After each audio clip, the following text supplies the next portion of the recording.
Venid, venid a mí, no importa lo que habéis sido, porque soy yo mismo quien os ha salido al encuentro. Te llenarás de gozo al contemplar cómo el amado se desvive por sus criaturas. La verdadera devoción al corazón de Jesús. Desde España, en los dictados de Jesús al mundo, sale al encuentro para ti, por Mundo Católico, construyendo la civilización del amor.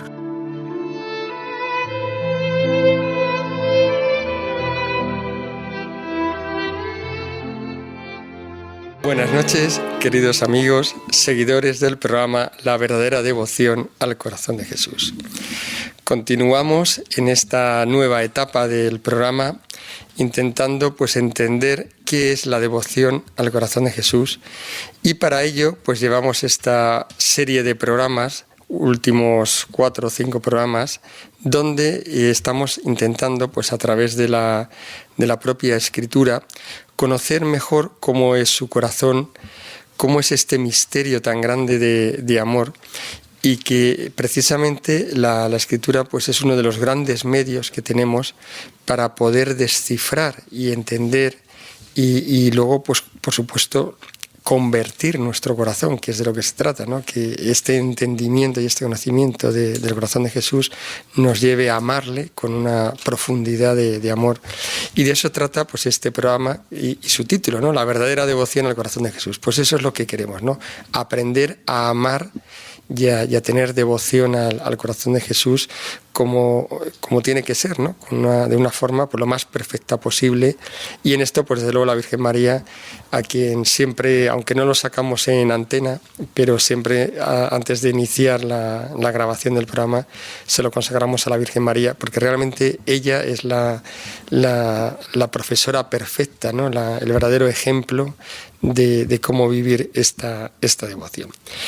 Bueno, pues vamos a entrar en esta nueva edición del programa, estudiando cómo es el interior de Dios, sobre todo cómo es su amor, ¿no? Porque el amor es lo que mejor define a Dios y es lo que mejor define su corazón, ¿no? Por tanto, entender cómo es el amor de Dios es esencial para poder vivir esta devoción al corazón de Jesús.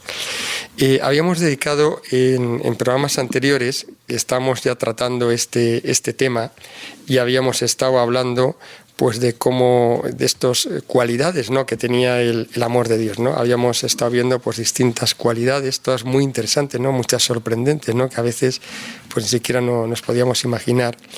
Y hoy vamos a entrar, este es un programa que va a ser muy interesante, va a ser de estos que yo creo que no se olvidan, porque hoy vamos a tocar tal vez lo más esencial del amor de Dios, ¿no? De sus cualidades del amor de Dios. Y para ello le vamos a pedir a ver, Marisa, si nos dices cuál es el título del programa de hoy, y a partir de ahí. Muy bien. El título es Cualidades del amor de Dios, maternal y fiel.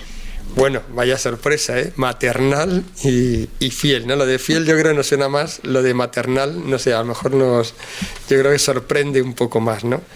Pero bueno, de alguna forma, claro, tenemos una imagen siempre de Dios, sobre todo como Dios Padre, ¿no?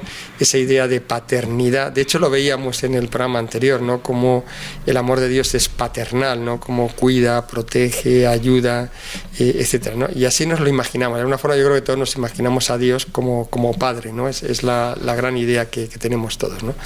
Pero habría también, podemos también razonablemente decirnos, bueno, si somos hombre y mujer, el amor de Dios también tiene un rasgo de amor maternal, por ejemplo, sería una pregunta, desde luego las mujeres seguro que se lo podrían hacer, ¿no? Que este amor de Dios fuera como algo más femenino, ¿no? Como por ejemplo el que puede tener una madre, ¿no? Y podríamos preguntarnos, ¿Dios nos ama con un amor maternal como las madres aman a sus hijos pequeños? Pues para poder entender esto, efectivamente vamos a irnos a la Escritura, ¿no? A ver qué nos dice, y vamos a estudiar un pasaje que es clave, uno de los pasajes claves de la Escritura, y que yo creo que nos puede ayudar a responder esta pregunta. Este pasaje está en Éxodo 34.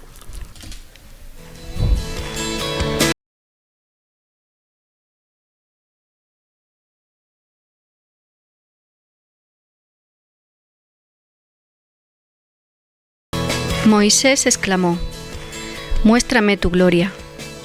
Y él respondió: «Yo haré pasar todo mi esplendor ante ti, y ante ti proclamaré mi nombre, el Señor, porque tengo misericordia de quien quiero, y tengo compasión de quien quiero». Y añadió: «Pero no podrás ver mi rostro, pues ningún ser humano puede verlo y seguir viviendo».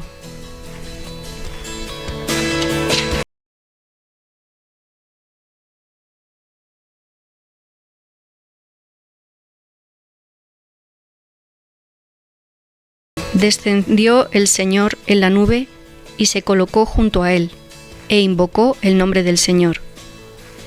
El Señor pasó delante de él proclamando: «Señor, Señor, Dios compasivo y misericordioso, lento a la cólera y rico en misericordia y fidelidad, que mantiene su misericordia por 1000 generaciones, que perdona la culpa, el delito y el pecado, pero nada deja impune, pues castiga la culpa de los padres en los hijos y en los hijos de los hijos, hasta la 3ª y 4ª generación».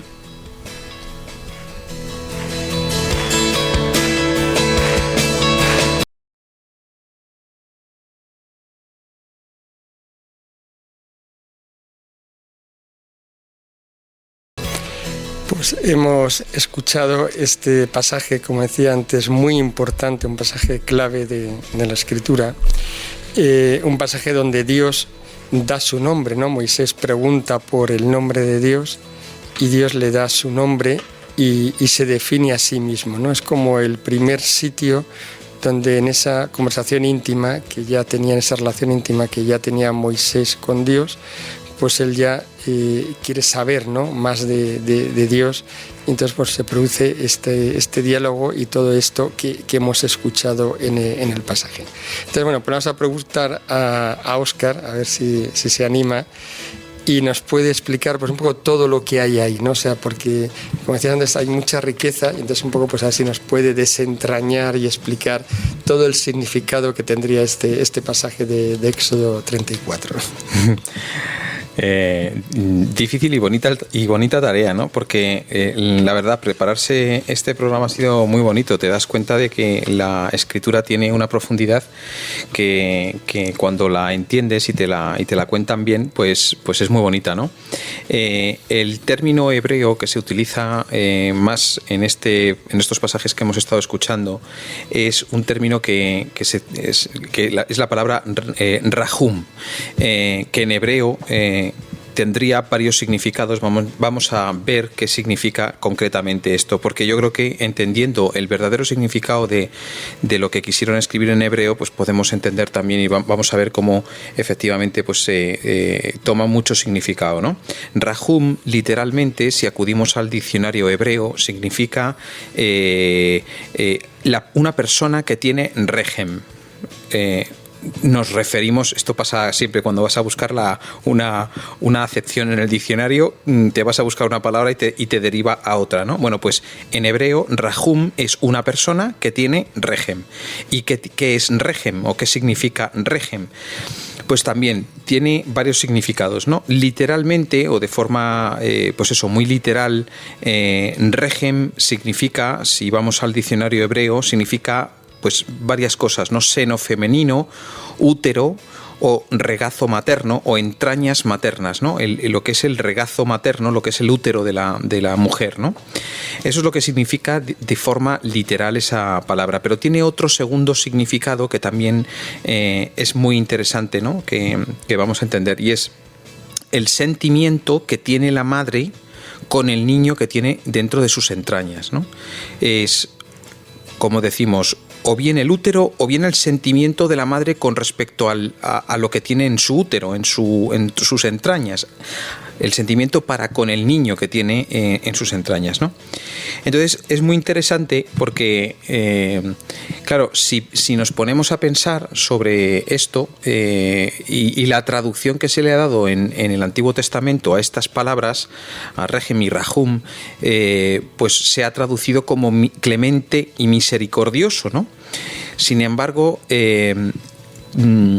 hombre, es difícil pensar, o sea, si nosotros preguntáramos a una madre qué sentimientos tiene para con el hijo que tiene dentro de sus entrañas, pues es difícil imaginarse que una madre diría, pues tengo una sensación y un sentimiento de clemencia y de misericordia con el hijo que tengo dentro, ¿no? Es difícil que eso pudiera decirlo una mujer así, ¿no? Más bien, si preguntáramos, pues probablemente pues terminarían diciendo, pues no sé, ternura o cariño o delicadeza, este tipo de acepciones, ¿no? O sea, más bien pues tirando a la ternura y al cariño, ¿no? Más que misericordia y clemencia, ¿no? Una mujer no tiene clemencia con el hijo que tiene dentro, sino ternura y cariño y amor, ¿no? Bueno, claro, esto es muy importante porque nos puede dar a entender un significado completamente distinto de este texto que nos ha leído Marisa sobre cómo se define Dios a sí mismo, ¿no? Claro, se define como como tierno, como cariñoso. Esto lo hemos escuchado también, lo hemos hablado también en otros programas, ¿no? Entonces, y Regem también viene, o sea, también tiene otro significado que es visceral, ¿no? O entrañable. La palabra entrañable, como vemos, también deriva de entrañas, ¿no? O sea, que también podría decirse como entrañable, ¿no? Claro, esta característica que Dios se define, con la que se define a sí mismo, no quiere decir que la tenga de nosotros, o sea, no nos tiene ternura simplemente por los méritos que podamos, o sea, por nuestros propios méritos, ¿no? Sino que es simplemente una exigencia de la condición maternal. Es decir, el niño que tiene dentro de sus entrañas una madre no está haciendo nada por conseguir la ternura de su madre, sino que simplemente la madre por no sé cómo decirlo, o sea, por condición sine qua non, ¿no? La madre ya tiene ternura con respecto al hijo que tiene dentro, ¿no? O sea, no tiene nada que hacer el hijo para despertar la ternura de su madre. Y es así como ocurre también con Dios.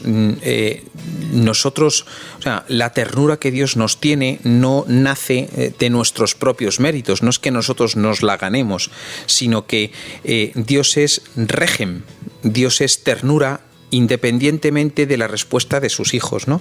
Y no porque nos lo merezcamos, ¿no? Hay también hay otra palabra muy asociada con ello que se llama rahamim, ¿no? También en hebreo, que es como el plural de regem. Rahamim es más o menos el plural, ¿no? Entrañas maternales, ¿no? Que se traduce muchas veces también como pues como el corazón, ¿no? Como no solamente las entrañas, sino como la sede, lo que tenemos en el corazón, ¿no? O sea, toda la ternura y todo el amor que tenemos, que sentimos por los demás, también hemos visto que suele asociarse con el corazón, ¿no? Más del 90% de las veces que aparece esta palabra en el Antiguo Testamento, más del 90% que aparece en regem, siempre tiene a Dios por sujeto. O sea, quien está diciéndose que tiene regem es de Dios, ¿no? Cosa que es muy interesante también entenderla. Y por otro lado, rahum, que era también la palabra con la que empezábamos a explicarlo, ¿no? Que recordamos es la persona que tiene regem, pues también más del 90% de las veces que se utiliza la palabra rahum en el Antiguo Testamento, en la Escritura, se refieren a Dios, ¿no? Bueno, pues interesantísimo todo este estudio, ¿no? Y todas estas cosas tan interesantes que yo creo que son bastante desconocidas, porque la verdad yo creo que es algo que habitualmente no se suele escuchar, pero claro que te cambia totalmente el enfoque. No es lo mismo oír esto, que además yo creo que lo hemos oído miles de veces, efectivamente. Yo creo que tal vez es de las cosas más escuchadas, ¿no? Cuando se proclama la Sagrada Escritura en las iglesias, en las lecturas, ¿no? Lo de Dios es misericordioso, clemente y misericordioso, lo hemos oído muchísimo, pero claro, cuando dices, es que ahí no, en realidad lo que quiere decir es Dios tiene entrañas de amor maternales como las que puede tener una madre por su hijo, pues hombre, esto yo creo que nos tiene que alegrar muchísimo más y nos tiene que dar mucha más confianza, y sobre todo nos hace entender muchísimo mejor de qué tipo de amor estamos hablando, ¿no? Para nosotros, tal vez, yo creo que para la humanidad en general, y además es un rasgo universal a todas las culturas y a todas las razas, ¿no? Y a todos, tal vez lo más universal que puede haber pues es ese amor de una madre por su hijo, y eso pues lo vemos en todos los sitios, y todo el mundo de alguna forma se enternece, ¿no? O sea, no hay nada más enternecedor precisamente que ver a una madre pues contemplando a su hijo, cuidándole, amándole, y por tanto pues saber que precisamente Dios, y además esto no es que lo hayan dicho los teólogos, sino que ha sido el propio Dios ya desde el Antiguo Testamento quien en un momento solemne donde Él se define. ¿Qué definición nos da? Pues precisamente esta. Así que bueno, pues la verdad muy interesante, y desde luego esto es algo para no olvidar. Es que siempre que oigamos esto, ¿no? Claro, la gente en las iglesias pues no lo dicen en hebreo porque nadie se enteraría ni nadie sabría, pero bueno, acordémonos un poco, porque es interesante conocer todo esto, ¿no? Y profundizar en nuestra fe y profundizar en la Biblia, y que cuando se oye esto, pues que sepamos que detrás hay esa coletilla que bueno, pues que nos lo explica y nos lo hace entender mucho mejor, ¿no? Yo ahora, claro, al escuchar esto, claro, se me ocurre también otra pregunta, es decir, bueno, pues entonces, si esto es así, ¿por qué no dice la Biblia que de alguna forma Dios es madre, ¿no? Que también podría ser otra forma, o sea, se hubiera entendido mejor, ¿no? Diciendo, pues oye, ¿por qué no dice esto en la Biblia, ¿no? ¿Por qué no se llama Dios madre, ¿no? Que lo entenderíamos todos mucho mejor, ¿no? Entonces, no sé si, a ver, si alguien me quiere responder. Muy bien, a ver. Pues porque así se denominaban los pueblos vecinos a Israel, Egipto, Siria, a sus diosas, y entonces había peligro de idolatría. En el código de Ugarit, el vocablo Rahum, del que nos hablaba Óscar, pues solo se aplicaba a las mujeres, y en el código de Hammurabi pues no se aplica al amor de los dioses o del padre, sino únicamente al amor de las diosas. Y por eso no se dice en el Antiguo Testamento que Dios es madre, para no ponerlo como en la misma categoría de las diosas idolátricas que había en los pueblos de alrededor. Sí, pues eso efectivamente yo creo que tiene mucho sentido, porque es cierto que efectivamente en aquella época el tema de las diosas estaba extendidísimo, y de hecho el gran pecado de Israel de toda esa época, por el que comienzan luego todos los demás, es precisamente la idolatría, ¿no? Que es el irse a otros, un poco como que con un Dios no es suficiente, entonces hay que tener muchos, y entonces de ahí viene un poco pues toda esa separación y ese alejamiento que siempre en el Antiguo Testamento vamos viendo, ¿no? Es esa batalla, ¿no?, que hay dentro del pueblo de Israel, alejándose, volviendo, idolatrando a otros dioses, perdiendo la confianza en Dios. Y bueno, pues lógicamente pues la Escritura, que es muy sabia, pues antes para evitar esto, igual que Jesús en su inicio de misión no se define abiertamente como Mesías, pero antes para evitar que interpreten que es un Mesías salvador terrenal, ¿no? Entonces precisamente no utiliza ese nombre, aunque él lo es, pero no utiliza ese nombre para evitar confusiones. Pues aquí también en la Biblia no dice expresamente lo de Dios como madre, precisamente para evitar que hubiera habido esa confusión con todas estas diosas que había por allí, ¿no? Bueno, pues vamos a seguir avanzando, pues esto me parece tan interesante que merece la pena profundizar un poquito más. Entonces, yo la otra pregunta que haría es, aparte de este texto que hemos visto tan interesante, ¿hay más sitios en la Biblia donde, pueden decir, toque este tema y hable así en estos términos, ¿no?, de esta definición de amor maternal de Dios? Bueno, pues... A ver, Sonia se anima. Sí. Bueno, el término de Rahum, que hemos dicho que aparece como un término totalmente nuevo en las religiones, no había aparecido hasta este momento, ¿no? Presentar a Dios como... Lo normal era presentarlo como padre, ¿no? Como un Dios que asume la figura del padre, ¿no? De todo el amor que un padre puede dar a sus hijos. Sin embargo, también Dios asume ese amor materno que puede dar, o que da la madre, ¿no?, a los hijos, ¿no?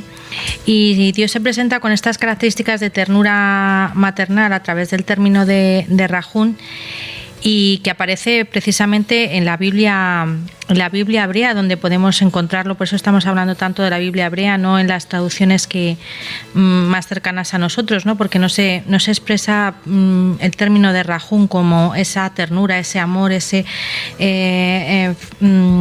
entrañable cariño que la madre tiene hacia su niño, porque se pensaba que era desfigurar un poco la figura de Dios, ¿no? Que Dios no podía ser tan entrañable, tan cariñoso con sus hijos, ¿no?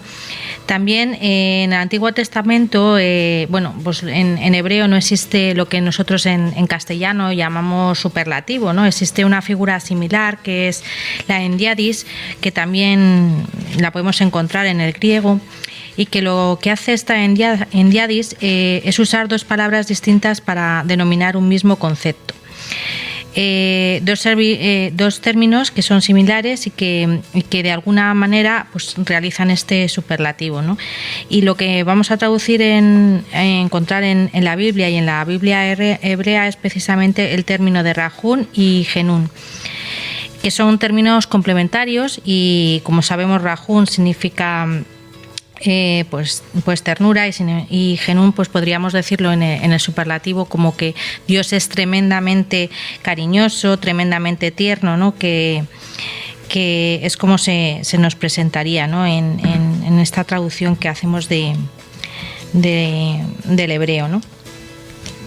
Bueno, pues también muy interesante, porque efectivamente esto lo que nos confirma es que efectivamente no solo en este pasaje, sino que, de hecho, yo de mis datos lo que tenía era que aparece casi más de 39 veces a lo largo de la Biblia hebrea estas palabras, o sea que es consistente, o sea, no es que en un momento se dice esto, sino que a lo largo de toda la Biblia en muchos sitios pues se utiliza este mismo término, con lo cual quiere decir que realmente es la mejor definición, ¿no? que se puede dar de Dios y del amor de Dios.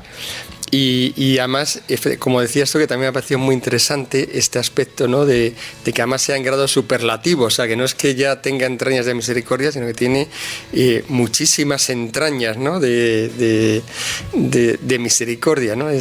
Claro, esto siempre hay que entender bien que este tipo de lenguas más antiguas, más orientales, pues claro, tienen sus limitaciones gramaticales, entonces claro, tenemos que, pues es bueno profundizar así, para así poder sacarle pues más provecho, ¿no? Por tanto, no solo es Dios un Dios de entrañas maternales, sino que además de grandísimas entrañas maternales, ¿no? Y esto pues nos lo va repitiendo a lo largo de muchísimos sitios, ¿no? De hecho, yo creo que merece la pena que aprovechemos y que escuchemos algunos de estos pasajes, para que así, bueno, pues nos quede. Yo creo que hay muchos, no hemos podido seleccionar todos, pues si nos tiraríamos varios programas leyendo todos los sitios de la Biblia donde define a Dios y el amor de Dios de esta forma. Pero bueno, yo creo que es bueno que por lo menos retengamos algunos y veamos pues distintos pasajes donde precisamente pues se dan estas definiciones, ¿no?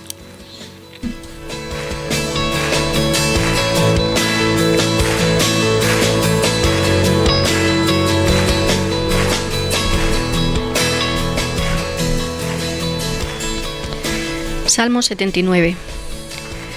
No recuerdes para nuestro mal las iniquidades de antaño. Apresúrate y sálganos al encuentro tus misericordias, que estamos abatidos sobremanera.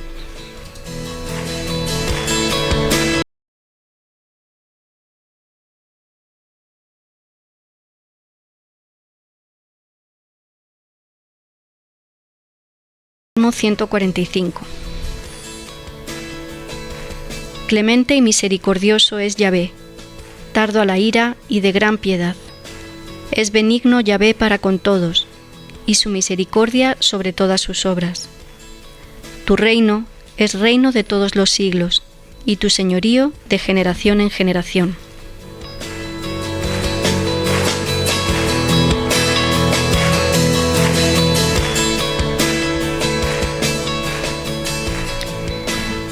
Isaías 49, 14, 15. ¿Acaso olvida una mujer a su niño de pecho, sin compadecerse del hijo de sus entrañas? Pues aunque ésas llegasen a olvidar, yo no te olvido.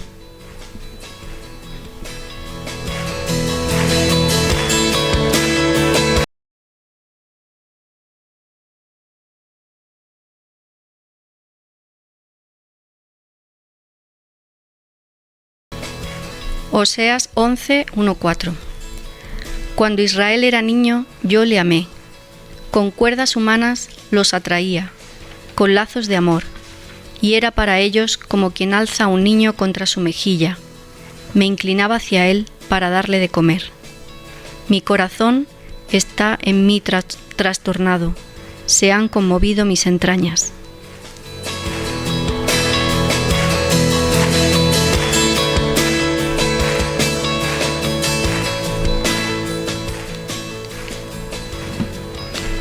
Bueno, pues impresionante estos textos. Desde luego me ha impresionado sobre todo especialmente los dos últimos, ¿no? Este de Isaías 49 y el de Oseas, porque claro, para sorpresa, yo no sé si a lo mejor estos textos ya no nos suenan tanto, pero para nuestra sorpresa, Dios habla como queriendo a un niño pequeño, ¿no? Cuando habla de Israel, habla de él como un niño pequeño, ¿no? Al que toma en brazos, ¿no? Al que conduce, al que enseña a andar, al que pone contra su mejilla. O sea, que realmente vemos la riqueza que tiene la Escritura. O sea, que no solo hay esta definición de Dios, sino que luego nos vamos encontrando todos estos pasajes donde el mismo Dios, a través del profeta, pues da esta imagen, ¿no? de como un padre, ¿no? O como una madre, ¿no? Como haría una madre precisamente, pues eso, que es jugar con su hijo, alzarlo en brazos, ¿no? Abrazarlo y contra su mejilla. Así que bueno, pues yo creo que de esto, pues sé que no nos tiene que quedar ninguna duda de que efectivamente, pues el amor de Dios es de esta forma, ¿no? Yo creo que ya para rematar esto, sería muy interesante también, aparte de todo esto que hemos estado viendo, esta pincelada rápida, ¿no? Así a lo largo de todo lo que es la Biblia, de lo que habla de este tema del amor de Dios como amor maternal, pues sería también muy bueno ver también si la propia Iglesia pues ha dicho algo de esto. Por ejemplo, si los papas pues también han hablado sobre este tema, ¿no? Entonces, a ver si se anima, a ver, me animo Sonia, yo, ¿no? Venga, Sonia, a ver, ¿qué han dicho los papas de este tema? Bueno, aunque al principio en la Iglesia sí que se tenía más presente este aspecto maternal de Dios, ¿no? Se ha ido como olvidando y se ha ido un poco como perdiendo, ¿no? Y como hemos dicho antes, ¿no? A lo largo pues de las traducciones que se han ido haciendo, ¿no? Pero le han intentado retomar los papas este aspecto maternal de Dios, estas características maternales de Dios. Y por ejemplo Juan Pablo I, dice que Dios es padre, pero sobre todo es madre, ¿no? Qué bonito, ¿no? Porque ya podíamos suponer que, no sé, siempre hablamos de Dios Padre, ¿no? Pero que tenga estas características de madre y que sea capaz de acoger como lo hace una madre, ¿no? Pues no sé, llama la atención, ¿no? Y San Juan Pablo II, ¿no? En la carta que tiene sobre la dignidad de la mujer, la Mulieris Dignitatis del año 88, habla que, dice el Papa en concreto, dice: en diversos lugares de la Sagrada Escritura encontramos comparaciones que atribuyen a Dios cualidades masculinas o también femeninas, ¿no? No es que Dios sea, podemos decir, masculino. Dios abarca todo lo bueno de la maternidad y de la masculinidad y de la feminidad, ¿no? Por eso habla el Papa en muchos pasajes a lo largo de su magisterio como el amor de Dios es un amor de esposo y de padre, pero también es un amor de femenino, un amor tierno de madre. Y luego ya por último, Benedicto XVI nos remite al original hebreo, que expresa con un término característico esta misericordia de Dios que nos remite a las vísceras maternas del Señor, ¿no? Más misericordiosas aún que las de una madre, ¿no? A la maternidad podemos decir que pertenece, es propio de la maternidad esta gestación, este dar a luz al hijo, alimentarle con la leche materna, el refugio, el consuelo que la madre proporciona a los hijos y la educación, ¿no? Si también vemos como Dios también nos va educando, ¿no?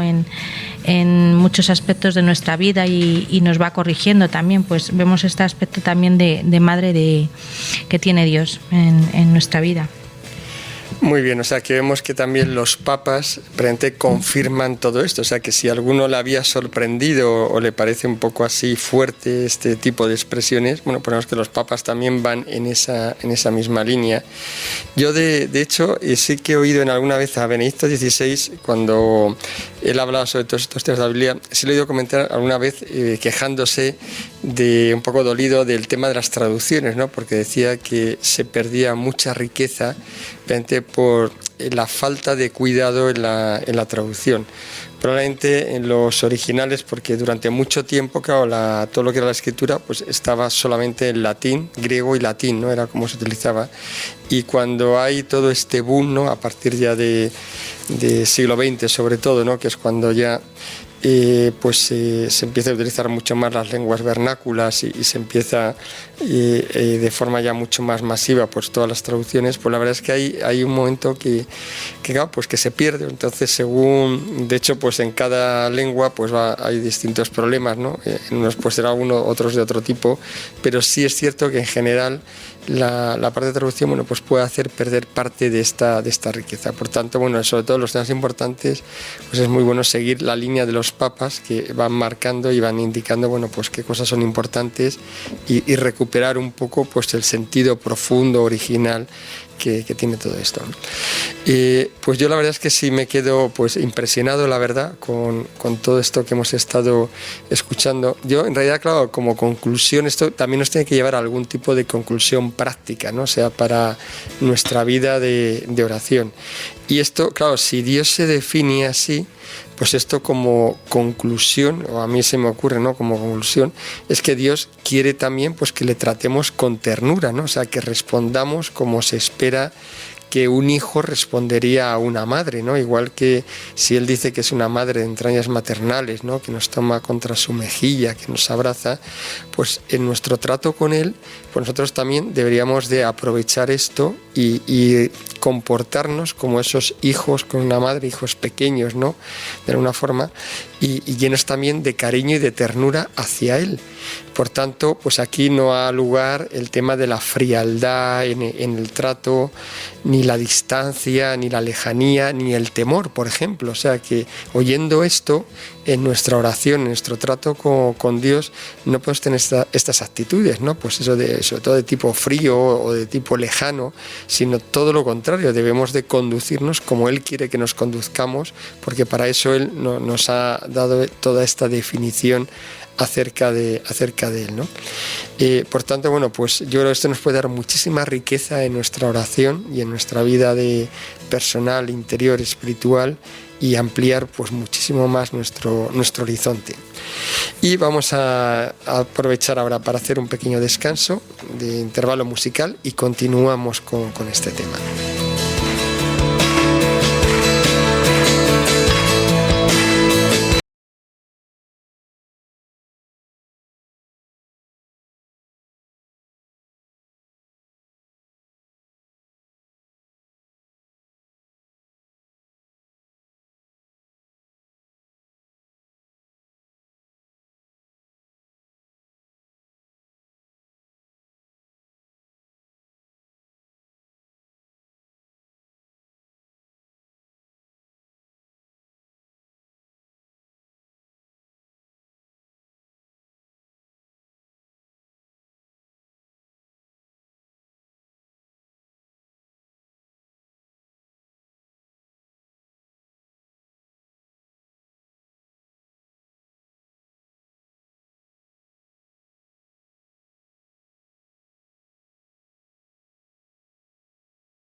Continuamos ya en esta segunda parte del programa y bueno, pues hemos visto en la primera parte pues todos estos rasgos, estas cualidades, esta cualidad, ¿no?, asombrosa, ¿no?, del amor de Dios como amor maternal.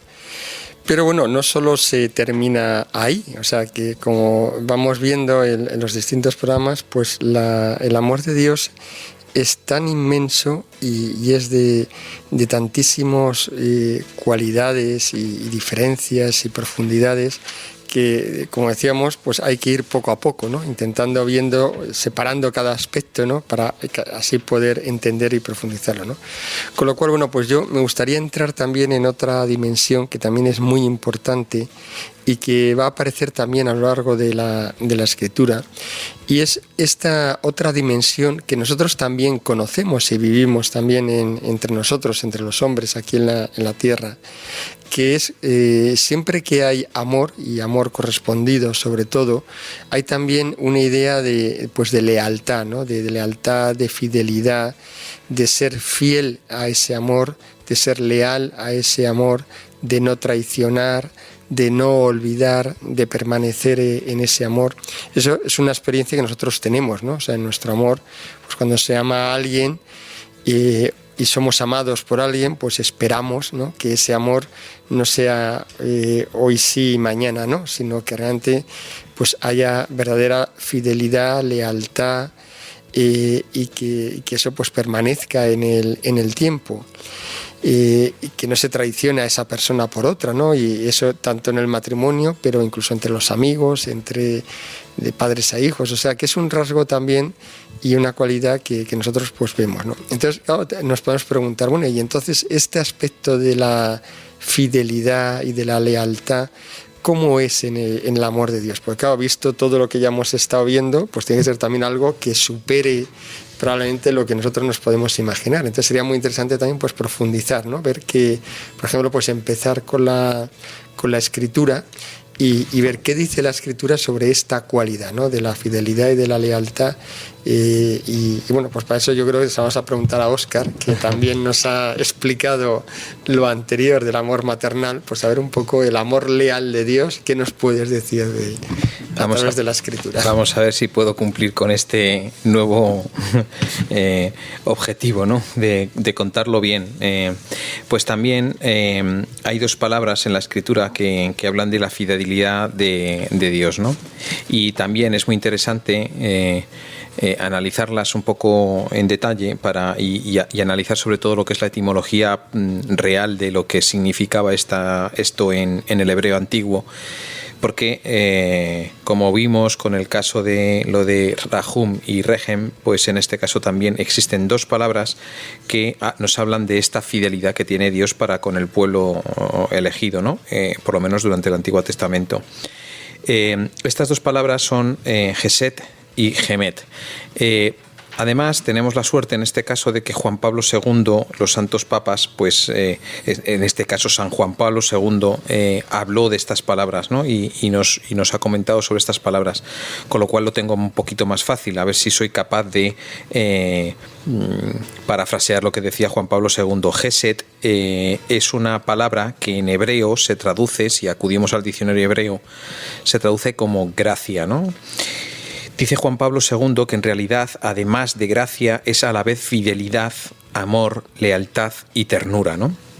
Y es una fidelidad que nace de la alianza del Señor con su pueblo, ¿no? O sea, se produce dentro de lo que es un vínculo de unión entre dos personas. Se suele utilizar para hablar de la fidelidad cuando existe un vínculo entre dos personas, ¿no? Es una palabra muy utilizada, sobre todo en los Salmos, en concreto 127 veces se utiliza en los Salmos, y bueno, pues no está del todo bien traducida, ¿no?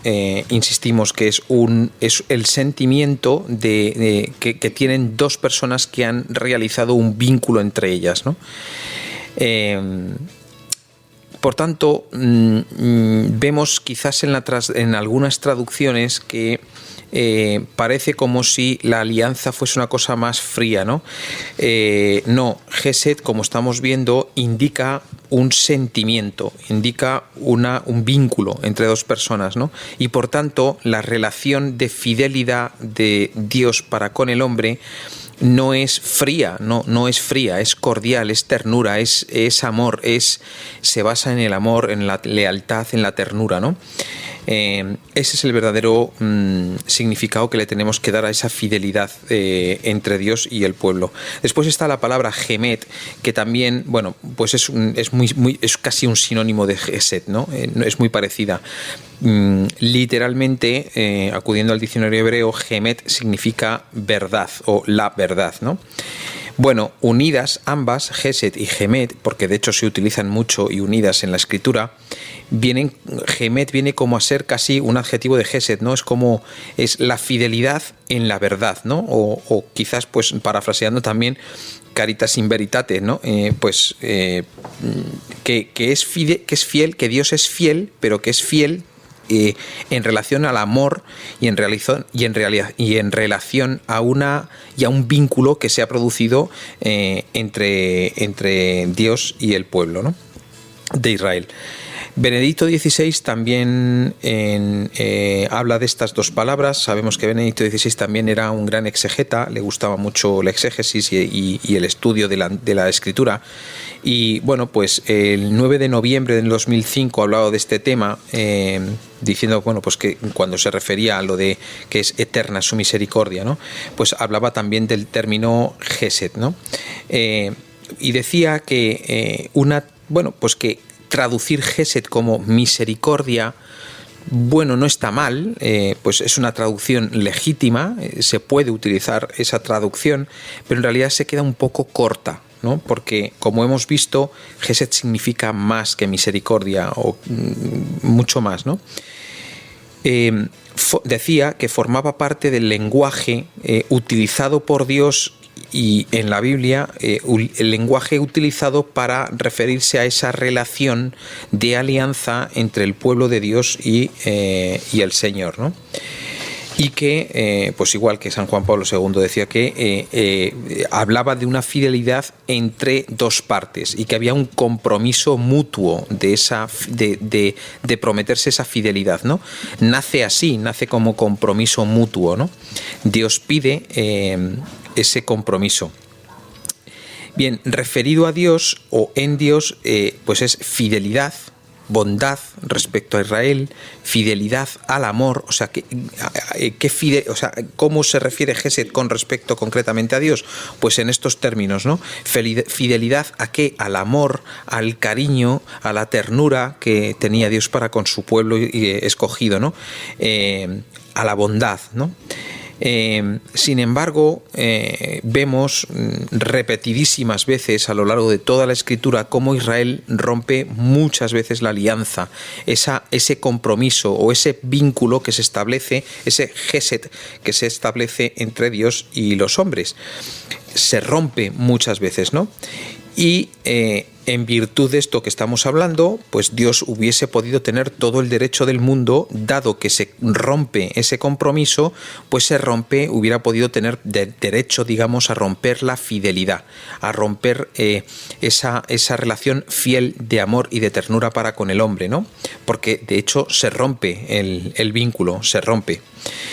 Sin embargo, en realidad Dios no se compromete solo con el hombre, sino que se compromete también con sí mismo. Esto también lo han dicho muchas veces, se ha dicho muchas veces, ¿no?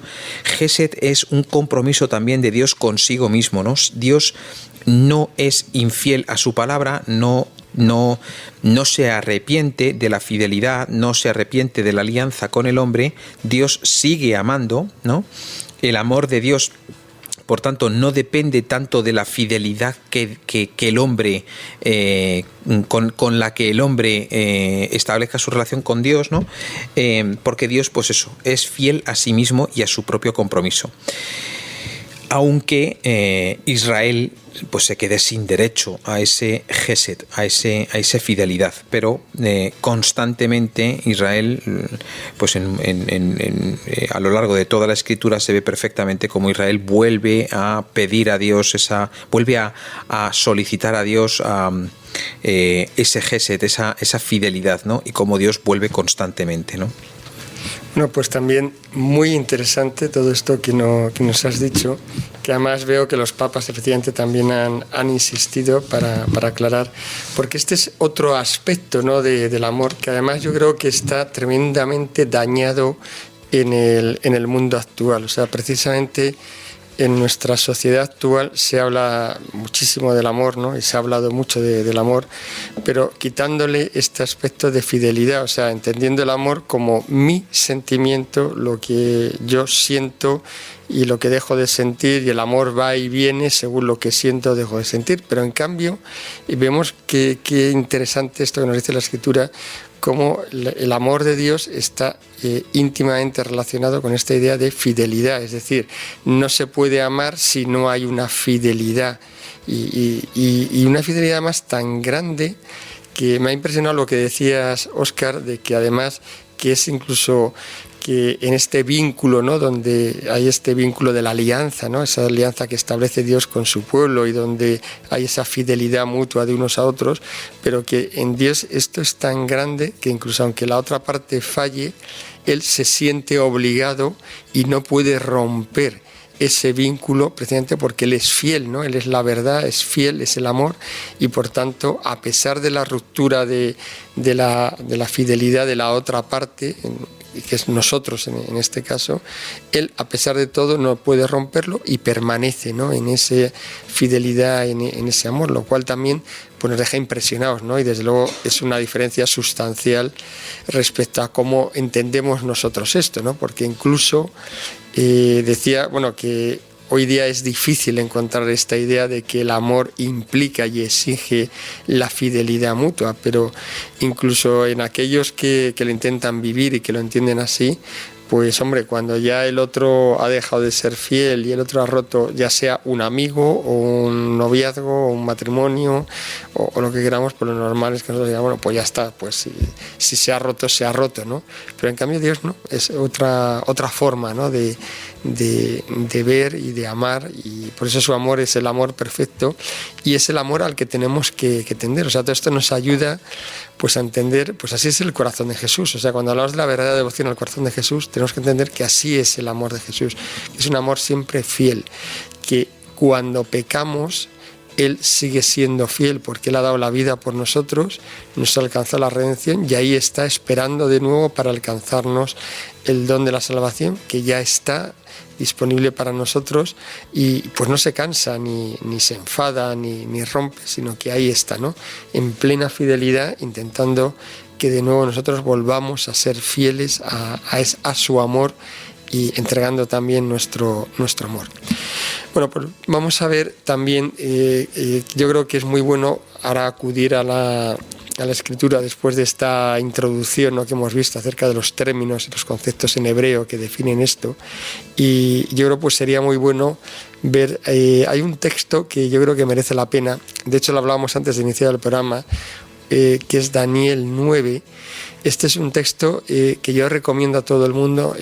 Si algún día uno tiene que hacer oración, una oración de súplica, de pedir perdón, de implorar la misericordia de Dios, yo creo que es el mejor texto que hay en toda la Biblia para hacer esto. Es una oración impresionante de Daniel.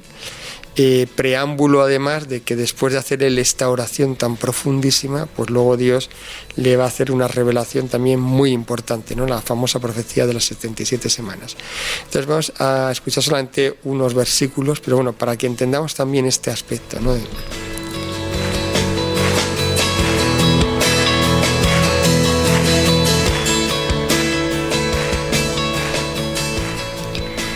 Oh Yahvé, nuestra es la vergüenza en el rostro de nuestros reyes, de nuestros príncipes, de nuestros padres, porque contra ti pecamos. Pero es de Yahvé, nuestro Dios, el tener misericordia y el perdonar, aunque nos hayamos rebelado contra Él. No obedecimos a la voz de Yahvé, nuestro Dios, andando en sus leyes, que por mano de sus profetas puso delante de nosotros.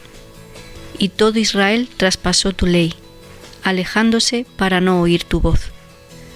Por eso vino sobre nosotros la maldición y el juramento escrito en la ley de Moisés, siervo de Dios, por haber pecado contra Él. Oye, Dios mío, y escucha. Abre los ojos y mira nuestras ruinas. Mira la ciudad sobre la que se invoca tu nombre, pues no por nuestras justicias te presentamos nuestras súplicas, sino por tus grandes misericordias. Escucha, Señor. Señor, perdona. Atiende, Señor, y obra. No tardes, por amor de ti, Dios mío, ya que es invocado tu nombre sobre tu ciudad y sobre tu pueblo.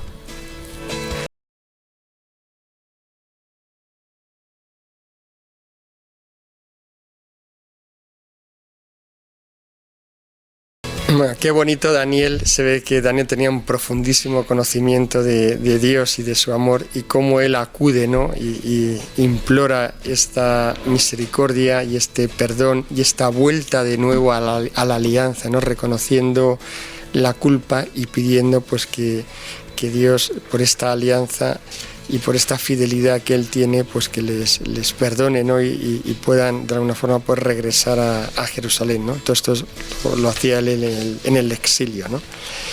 Bueno, pues hemos visto esta parte de Daniel, pero yo creo que seguramente podemos encontrar más cosas en la Biblia, ¿no? Y más rasgos, ¿no? de cómo es este amor, este aspecto de la fidelidad en el amor, ¿no? No sé si, a ver, Sonia nos puede decir algo más, ¿no? que diga la Escritura sobre esto. Bueno, yo quería recordar algo que ya hemos visto también en algún programa, porque es fiel Dios, ¿no? Y lo recordábamos en el Éxodo, ¿no? Por las palabras estas que decíamos, ¿no? El Ki Legolan Gesed, porque es eterno su amor, ¿no?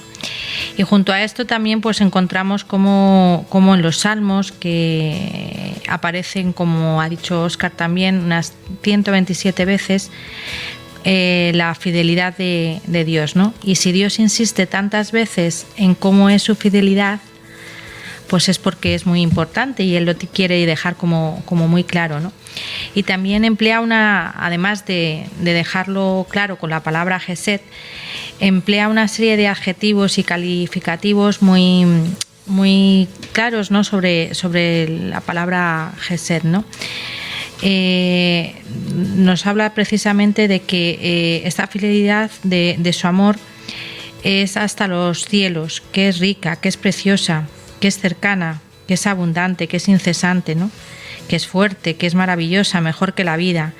Y estos son distintos epítetos y calificaciones que caracterizan la inquebrantable fidelidad de Dios, ¿no? de su amor para con nosotros, ¿no? Y además de expresarlo así, es decir, con estos epítetos, también lo repite con la famosa forma hebrea de usar el superlativo que nosotros tenemos y que ellos lo llaman endiadis, que consistía, como para recordar un poco, es usar dos palabras distintas para un mismo concepto, ¿no? Pues explica este gesed con este gemet, que es fidelidad y verdad, ¿no? Esos dos conceptos, ¿no? Pero no expresa realmente el sentido auténtico, el decir, hablar de verdad, ¿no? Quiere decir que es fidelísimo su amor, ¿no? Que es extremo, ¿no? Que la fidelidad que Dios tiene con su propio amor para con nosotros es con una ternura, con un cariño, es inquebrantable, está por encima de los tiempos, ¿no? Y llega hasta los cielos, como se expresan los salmos, ¿no? Que no se rompe nunca. Pues podemos decir así como dice el Salmo 117: alabad a Yahvé todas las naciones, celebrarles todos los pueblos. ¿Por qué? Porque es fuerte su amor hacia nosotros, la fidelidad de Yahvé dura por siempre. Y esto también podemos ver que lo cantaba Jesús en la última cena. Uno de los salmos que se canta es el Jalén pascual, ¿no? Pues no sé, ahí vemos cómo Jesús también celebraba la ternura y el amor de Dios, ¿no? Sí, desde luego él, que es el mejor ejemplo, porque es realmente quien nos iba mostrando esto en carne y hueso. Y bueno, habrá tiempo de llegar efectivamente al Nuevo Testamento y de ver en profundidad pues todas estas cosas que estamos viendo ahora a través de la palabra, pero además luego, por supuesto, pues a través de la palabra hecha carne, ¿no? Que todavía pues tiene mucha más fuerza.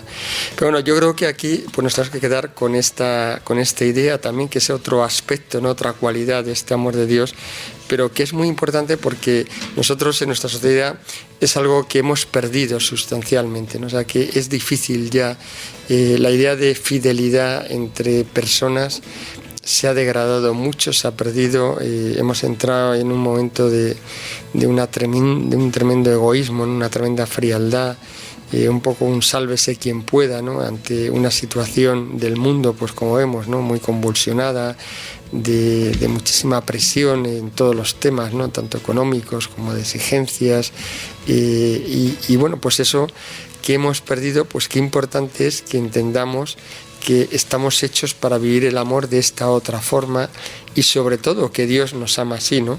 Entonces, claro, pues tenemos que en este sentido esforzarnos, porque claro, nosotros como pensamos, pues como nos vemos nosotros, ¿no? Entonces siempre que imaginamos a Dios y hablamos con Él, pues no dejamos de trasladar nuestra visión y nuestro entendimiento del amor del hombre aplicándoselo a Dios, ¿no? Y pensamos que el amor de Dios es como el amor del hombre, y por tanto el amor del hombre no es fiel en general, sino que puede ser infiel con mucha facilidad, pues pensamos que a Dios le ocurre así.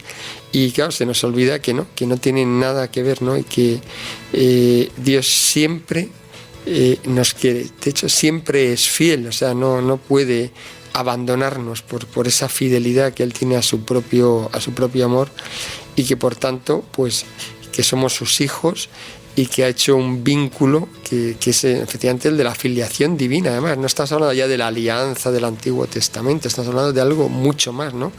Que es a través de Jesucristo hemos alcanzado la filiación divina. Por tanto, estamos hablando de un vínculo que es ser hijo de Dios. Y ese vínculo, bueno, pues no se rompe por nada, o sea, permanece por siempre, y así tenemos que entenderlo para que sobre todo nos ayude primero a entender ese amor de Dios, pero sobre todo que nos ayude también a responder de esta forma, o sea, que nos ayude a ser fieles también a este amor, esto que tanto nos cuesta en el mundo actual, pero que nos ayude a vivir nuestra fe de esta forma, ¿no? Con plena fidelidad, porque estamos respondiendo al que es fiel, al que es perfectamente fiel y que siempre lo ha sido y lo va a ser. Y tenemos la plena seguridad de que eso siempre va a ser así. Y por tanto, bueno, pues aquí tenemos otra vía, ¿no? También de crecimiento espiritual, que es esa permanecer y buscar esa fidelidad con su ayuda, lógicamente, si no sería imposible, pero que siempre nos encuentre allí, ¿no? Y eso pues será un premio muy grande, ¿no? Porque Dios ama profundamente la fidelidad. Como Él es fiel, ama profundamente las almas que son fieles, ¿no? Tanto en lo bueno como en lo difícil, en la adversidad sobre todo, como en los buenos momentos, y eso pues Dios lo premia muchísimo, ¿no? De hecho es como decía antes, un rasgo esencial de un amor que no tenga fidelidad, pues deja de ser verdadero amor. Ya no nos queda más tiempo, así que vamos ya a terminar aquí este programa. Pero bueno, continuaremos en siguientes programas porque todavía hay más cosas que vamos a ver acerca de estas cualidades del amor de Dios. Así que les esperamos para nuestro siguiente programa. Muy buenas noches.